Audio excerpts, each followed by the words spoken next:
মামলার শুনানি পিছল, সব পক্ষকে নথি জমার নির্দেশ সুপ্রিম কোর্টের।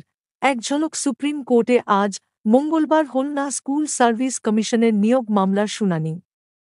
পরবর্তী শুনানির দিন জানাবে শীর্ষ আদালত। সংশ্লিষ্ট সব পক্ষকে নথি জমা দেওয়ার নির্দেশ প্রধান বিচারপতির। নবম থেকে দ্বাদশের শিক্ষক এবং গ্রুপ সি, গ্রুপ বি পদে শিক্ষাকর্মী নিয়োগ মামলায় প্রায় ২-৬ হাজার চাকরি বাতিল করা হয়েছিল। চাকরি বাতিলের নির্দেশ দিয়েছিল কলকাতা হাইকোর্ট। সেই রায় চ্যালেঞ্জ করে সুপ্রিম কোর্টের দ্বারস্থ হয়েছিল রাজ্য সরকার এবং এসএসসি। মঙ্গলবার সুপ্রিম কোর্টে সেই মামলার শুনানি ছিল, তবে এদিন শুনানি পিছিয়ে দেওয়া হয়। এর আগে সুপ্রিম কোর্টে হলফনামা দিয়ে এসএসসি জানায়, ৪টি বিভাগে অযোগ্য চাকরি প্রাপকের সংখ্যা ১,২১২। এসএসসি হলফনামায় জানায়, গ্রুপ বিভাগে র্যাঙ্ক জাম্প করা ব্যক্তির সংখ্যা ১৩২ জন, পাশাপাশি গ্রুপ তে প্যানেলের বাইরে থেকে নিয়োগ হয় ২৪৯ জনকে। গ্রুপ তে র্যাঙ্ক জাম্প করা ব্যক্তির সংখ্যা ২৩৭ জন।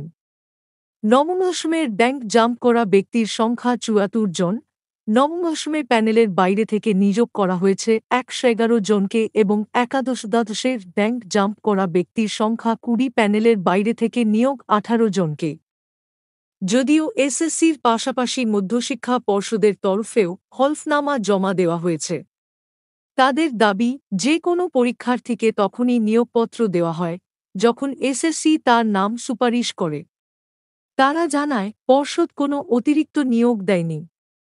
হলফনামায় দাবি করা হয়েছে, এসএসসির দেওয়া তথ্য ছাড়া কোনো কিছুর উপরেই নির্ভর করা হয় না। উল্লেখ্য, গত এপ্রিল মাসে কলকাতা হাইকোর্টের বিচারপতি দেবাংশু বসাক এবং বিচারপতি মোহাম্মদ সাব্বর রশিদির ডিভিশন বেঞ্চ ২০১৬ সালের সম্পূর্ণ নিয়োগ প্রক্রিয়া বাতিল হয়ে যায় ২৫,৭৫৩ জনের চাকরি। আদালত জানিয়েছিল, এসএসসি প্যানেলের মেয়াদ শেষ হওয়ার পরেও যাঁরা চাকরি পেয়েছেন তাঁদের সুদসহ বেতন ফেরত দিতে হবে। হাইকোর্টের রায়কে চ্যালেঞ্জ জানিয়ে সুপ্রিম কোর্টের দ্বারস্থ হয়েছিল রাজ্য ও এসএসসি।